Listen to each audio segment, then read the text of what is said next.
ప్రభువును రక్షకుడైన యేసుక్రీస్తు నామమున మీ అందరికీ నా వందనాలు. యోహాను సువార్త 5వ అధ్యాయం 1 వచనం నుంచి 14 వచనముల వరకు మీరు ఒకమారు చూసినట్లయితే అక్కడ ఈ విధంగా రాయబడి ఉన్నది. బేతెస్దా అను ఒక కోనేరు ఉందంట. ఆ కోనేరుకి 5 మండపములు. అయితే ఆ కోనేరుకి ఒక స్పెషాలిటీ ఉంది, ఒక విశిష్టత ఉంది. ఏంటి అని అంటే, దేవదూత వచ్చి ఆ కోనేటిలో నీటిని కదిలిస్తాడు. ఆ కదిలించిన సమయమున ఎవరైతే ముందుగా ఆ కోనేటిలో దిగుతారో అటువంటి వారు ఎటువంటి వ్యాధి కలిగినా కానీ వారు స్వస్థపరచబడతారంట. అయితే ఈ విషయము ప్రతి ఒక్కరికి తెలుసు కాబట్టి ఎంతోమంది రోగము కలిగిన వారు, వ్యాధులు కలిగిన వారు, కుంటివారు, గ్రుడ్డివారు, ఊచ కాలు చేతులు కలిగిన వారు గుంపులుగా అక్కడ పడి ఉన్నారు అని మనము వాక్యంలో చదవగలుగుతాం. అయితే ఆ సమయంలో యెరూషలేములో ఒక పండుగ జరుగుతూ ఉంది. ఈ బేతెస్దా అనే కోనేరు దగ్గరికి యేసుక్రీస్తు వారు వచ్చారండి. అక్కడ ఆయన ఒక వ్యక్తిని చూస్తున్నారు. మీరు చూసినట్లయితే ఒక వ్యక్తి 38 సంవత్సరాల నుంచి వ్యాధి కలిగిన ఒక వ్యక్తి అక్కడ పడి ఉన్నాడంటండి.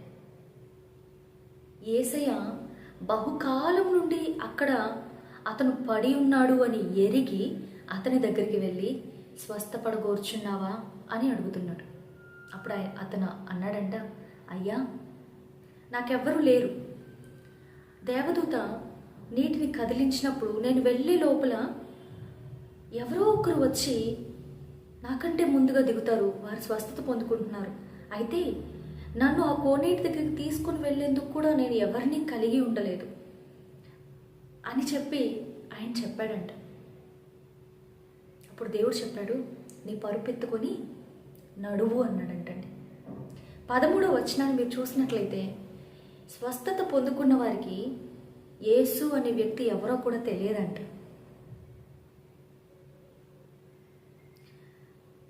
మనము కూడా మనలో ఎంతోమంది, ఈ లోకంలో ఎంతోమంది, మన చుట్టూ ఎంతమంది ఉన్నా కానీ ఒంటరి వాళ్ళమే. నిజమే కదా? నీ బాధ ఏంటి, నీ పరిస్థితి ఏంటి మనం చెప్పినా కానీ అర్థం చేసుకునే వ్యక్తులు మన జీవితంలో ఉండకుండా ఉంటారు. మన చుట్టూ మనుషులు ఉంటూనే ఉంటారు. అయితే బాధపడుతున్నాను అన్న విషయాన్ని మనం చెప్పినా కానీ గ్రహించలేని వ్యక్తుల్ని మనం కలిగి ఉన్నాం. అందుకే ఈ సమాజంలో ఎన్నో సూసైడ్లు జరుగుతూ ఉన్నాయి. హెల్ప్ లైన్ నెంబర్స్ వస్తూ ఉంటాయి. మీరు ఒకవేళ ఎమోషనల్గా డిస్టర్బ్గా ఉన్నారా, సూసైడల్ థాట్స్ ఉన్నాయా, ఈ నెంబర్కి కాల్ చేయండి. బికాస్ ఎందుకు అంటే వారికి కౌన్సిలింగ్ అనేది అవసరమై ఉన్నది. వారి బాధను వినేవారు కావాలి, వారి బాధను అర్థం చేసుకునే వాళ్ళు కావాలి. ఒంటరితనం అనేది ఒక సమాజంలో ఎక్కువైపోతూ ఉందండి. క్లినికల్ డిప్రెషన్ ఈ మధ్య కాలంలో ఎక్కువగా మనుషులు ఫేస్ చేస్తూ ఉన్నారు. ఇల్లు ఎంత నిండుగా ఉన్నా, ఎంతమంది వ్యక్తుల్ని కలిగి ఉన్నా కానీ నన్ను అర్థం చేసుకునేవారు ఒక్కరు కూడా లేరండి. నా బాధను పట్టించుకునేవారు ఒక్కరు కూడా లేరండి.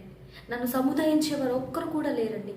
వినేవాళ్ళని కలిగి ఉంటున్నాము కానీ అర్థం చేసుకునే వాళ్ళని మనము కలిగి ఉండడం లేదు. ఏమి సమాధానం చెప్పాలి అనేందుకే మనుషుల యొక్క మాటలు నేను వింటున్నాను కానీ వారి యొక్క సమస్యని అర్థం చేసుకునేందుకు, దానికి తగినట్టుగా నేను వారికి సహాయపడాలి అనే ఉద్దేశంతో నేను వినడం లేదు. ఒకవేళ మీరు కూడా ఇలాంటి పరిస్థితిని ఎదుర్కొంటూ ఉన్నారా? నాకు తెలియడం లేదు ఏం జరుగుతుందో. నా హృదయం అంతా అల్లకల్లోలంగా ఉంది. నా ఆలోచనలు నన్ను ఉక్కిరి బిక్కిరి చేస్తూ ఉన్నాయి. ఏ ఒక్క మనిషి నా మాట వినడం లేదు. నన్ను అర్థం చేసుకునే వాళ్ళు ఎవరూ లేరు. ఒంటరిని అయిపోయాను, ఒంటరిగా ఉన్నాను. ఒకరున్నారండి నీ పరిస్థితిని ఎరిగిన వారు. ఆ వ్యక్తి చెప్పలేదు, అయ్యా నేను 38 సంవత్సరాల నుంచి ఇక్కడ ఉన్నాను, నాకు ఈ వ్యాధి ఉంది, ఇది నా పరిస్థితి అని ఆ వ్యక్తి చెప్పలేదు. యేసు అతడు బహుకాలం నుండి ఆ పరిస్థితిలో ఉన్నాడు అని ఎరిగి వెళ్ళి అతనితో మాట్లాడాడండి. నీకు యేసయ్య ఎవరో తెలియకపోయినా కానీ పర్లేదు, ఆయనకి నువ్వు తెలుసు. జగత్తు పునాది వేయబడక మునిపే నేను నిన్ను ఎరిగి ఉన్నాను, పేరు పెట్టి నేను నిన్ను పిలిచి ఉన్నాను అని వాక్యం సెలవిస్తుందండి. ఆయనకి నువ్వెవరో తెలుసు, నీ సమస్య ఏంటో తెలుసు, నువ్వు ఎదుర్కొంటున్న ప్రతి ఒక్క పరిస్థితి ఆయన ఎరిగి ఉన్నాడు.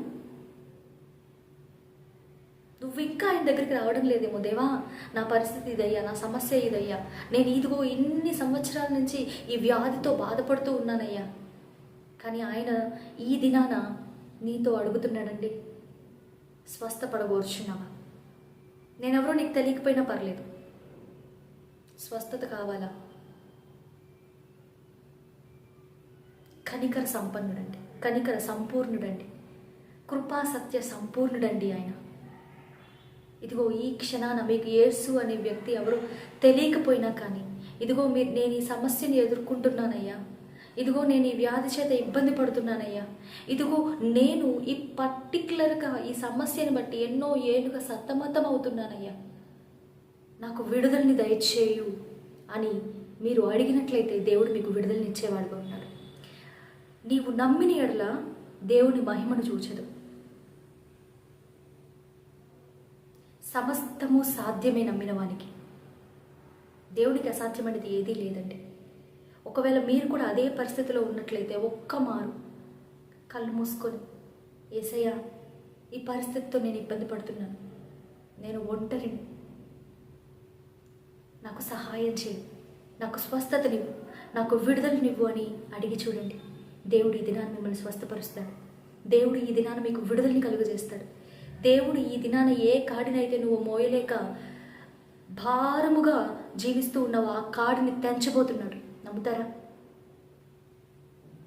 దేవుని అడగండి, దేవుడు ఖచ్చితంగా మీకు ఇస్తాడు. ఆ వ్యక్తికి ఎవరూ లేరంట, నన్ను తీసుకుని వెళ్ళేవారు ఎవరూ లేరయ్యా, ఆ కోనేటి దగ్గరికి నన్ను తీసుకుని వెళ్ళే వాళ్ళు ఎవరూ లేరు, నేనుగా వెళ్ళే సమయానికి ఎవరో ఒకరు ముందు వెళ్ళిపోతూ ఉన్నారు, నాకంటే వెనుక వచ్చిన వారందరూ కూడా స్వస్థపడుతూ వెళ్ళిపోతూ ఉన్నారు హ్యాపీగా, నేను మాత్రం ఇదే స్థితిలో ఉండిపోయి ఉన్నాను. కారణం, నన్ను తీసుకొని వెళ్ళే వాళ్ళు ఎవరూ లేరు. ఒకవేళ నువ్వు ఇటువంటి స్థితిని ఎదుర్కొంటూ ఉంటే, దేవుడు ఈ దినాన నువ్వు ఎదురు చూస్తున్న దానికంటే, నువ్వు ఊహించిన దానికంటే గొప్పగా నిన్ను నిలవబెట్టబోతున్నాడు. ఆయన నీ జీవితంలో కార్యం చేసేందుకు వచ్చున్నాడు. విశ్వసించడం మాత్రమే నీ పని. ఆ వ్యక్తి 38 సంవత్సరాల నుంచి వ్యాధి కలిగిన వ్యక్తి తన పరుపెత్తుకొని నడిచాడండి. ఈ దినాన నువ్వు స్వస్థపడగోర్చున్నావా? ఒక్కమారు దేవుడిని అడగండి, దేవుడు మిమ్మల్ని స్వస్థపరుస్తాడు. దేవుడి వాక్యాన్ని దీవించును గాక. Praise the lord.